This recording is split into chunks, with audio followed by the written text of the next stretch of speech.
Once upon a time, a lovely mermaid named Ariel rescued a drowning prince from a shipwreck. Ariel's father had forbade her to swim to the surface, but she had to save the prince.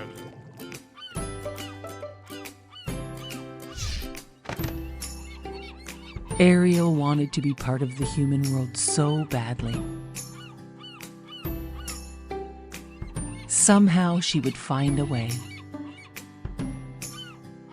As she touched the prince's face, she wished with all her heart that she could stay on the beach and dance with this man of her dreams. As the prince lay unconscious, she sang to him. "What would I do to see you smiling at me?" she sang.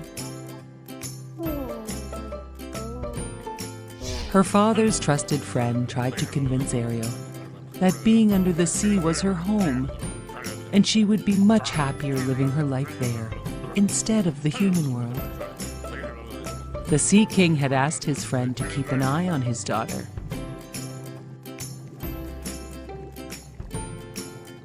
But despite all the king's friend's efforts, he could not convince her because she was in love with the prince. The fish, her only best friend, was the only one who understood her. Her fish friend surprised Ariel with a statue of the prince that had sunk with the shipwreck. "Oh, thank you so much, my friend," Ariel said. "The statue looks exactly like him." Just then, her father, the Sea King, found Ariel in her secret grotto with her collection of things from the world above the sea. He destroyed all of her treasures in an attempt to protect her from the dangers of the human world. Ariel was so upset. Oh no. She sought out the help of the Sea Witch. The Sea Witch made a deal with Ariel. In exchange for the mermaid's voice, the witch would transform Ariel's mermaid tail into legs. The Sea Witch told Ariel she would remain human only if she received a kiss of true love before the sunset on the third day. As Ariel wiggled her newly found toes, the Sea King's trusted friend knew he had to tell the king. But he knew Ariel would be so sad as a mermaid. The king's friend agreed to help Ariel find the prince.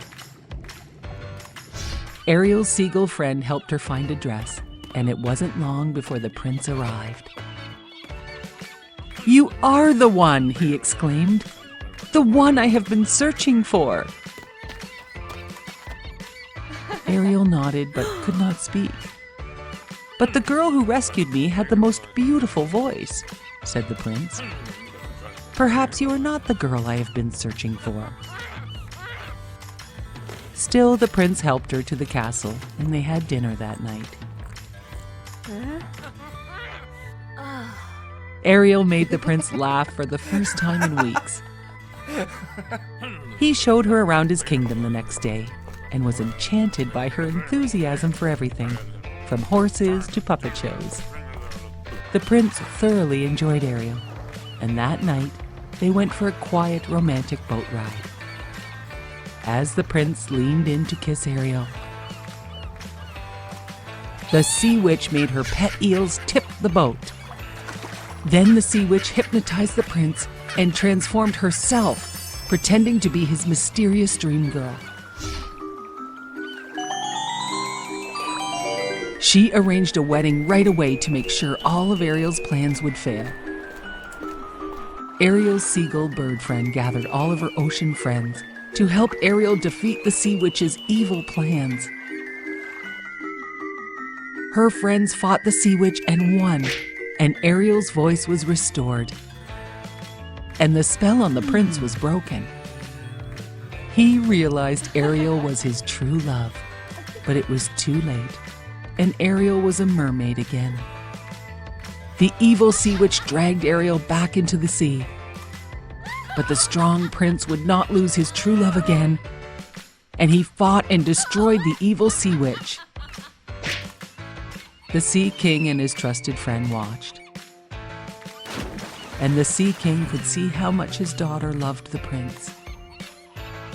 So he granted her wish to marry the prince.